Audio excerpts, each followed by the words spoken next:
5 seconds.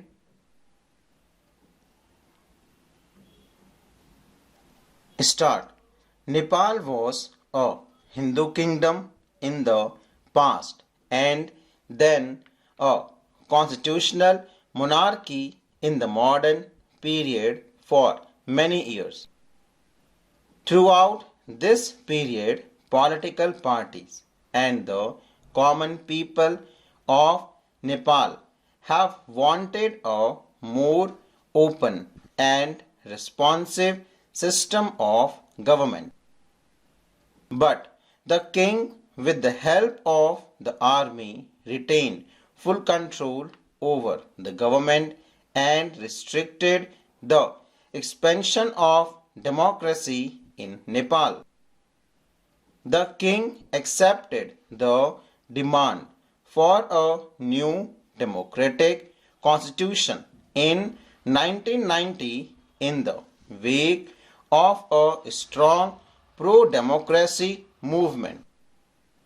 However, democratic governments had a short and troubled career. During the 90s, the Maoists of Nepal were successfully in spreading their influence in many parts of Nepal. They believed in armed insurrection against the monarch and the ruling elite. This led to a violent conflict between the Maoist guerrillas and the armed forces of the king. For some time there was a triangular conflict among the monarchist forces, the Democrats and the Maoists. In 2002, the king abolished the parliament and dismissed the government, thus ending even the limited democracy that existed in Nepal.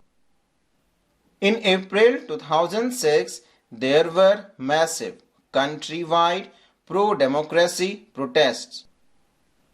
The struggling pro-democracy forces achieved their first major victory when the king was forced to restore the House of Representatives that had been dissolved in April 2002.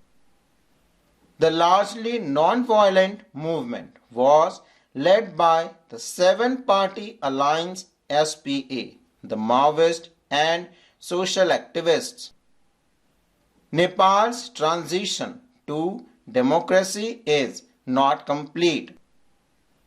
At the moment, Nepal is undergoing a unique moment in its history because it is moving towards the formation of a constituent assembly that will write the constitution for Nepal.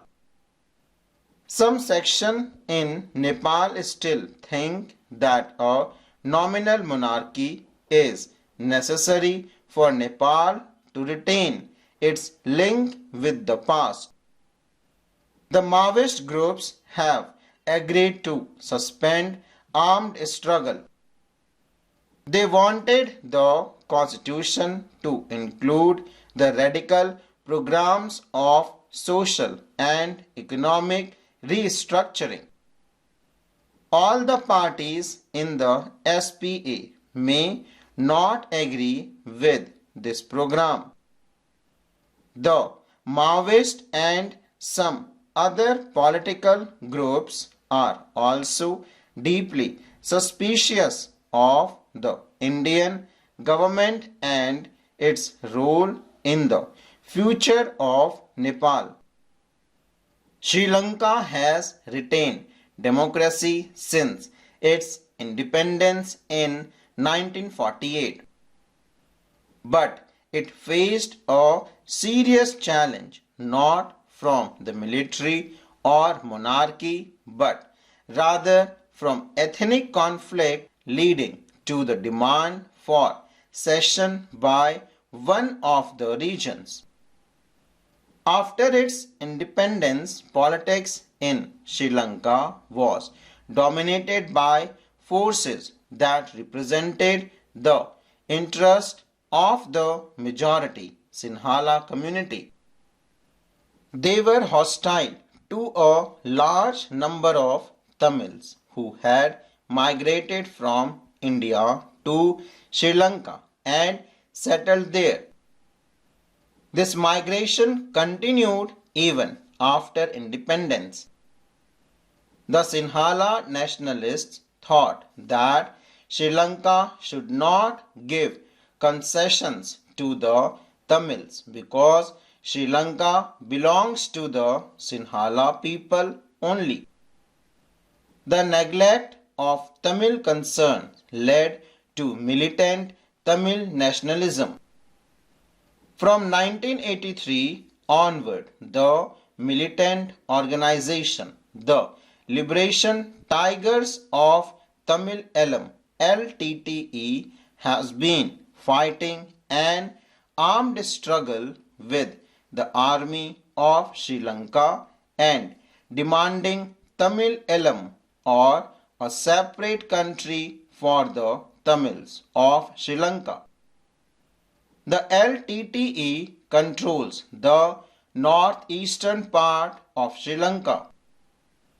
The Sri Lankan problem involves people of Indian origin and there is considerable pressure from the Tamil people in India to the effect that the Indian government should protect the interests of the Tamil in Sri Lanka.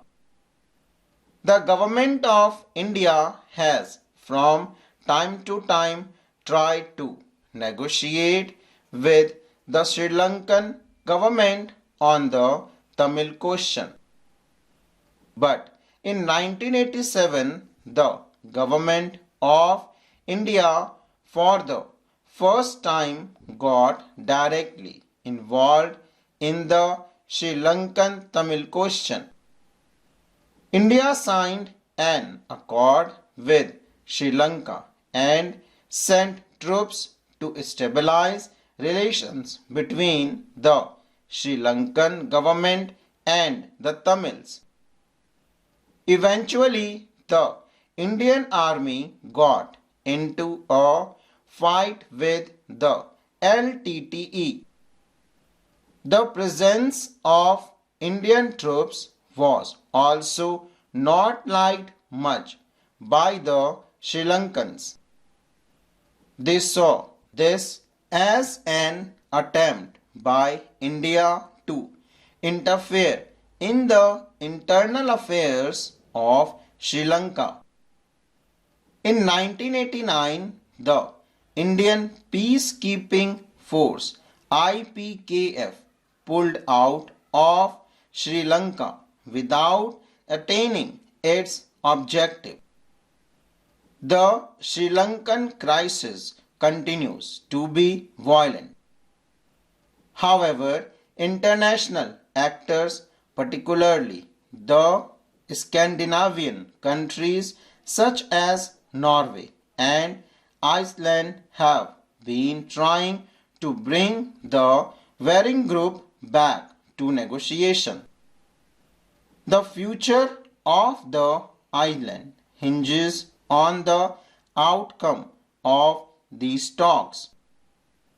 In spite of the ongoing conflict, Sri Lanka has registered considerable economic growth and recorded high levels of human development.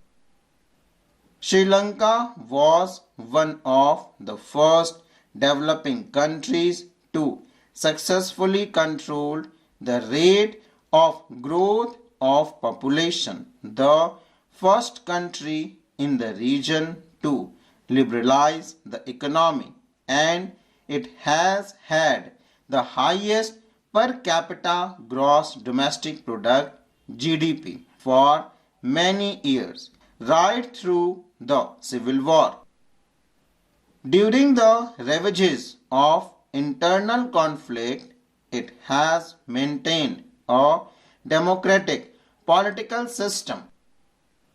Soon after the partition, India and Pakistan got embroiled in a conflict over the fate of Kashmir. Full stop.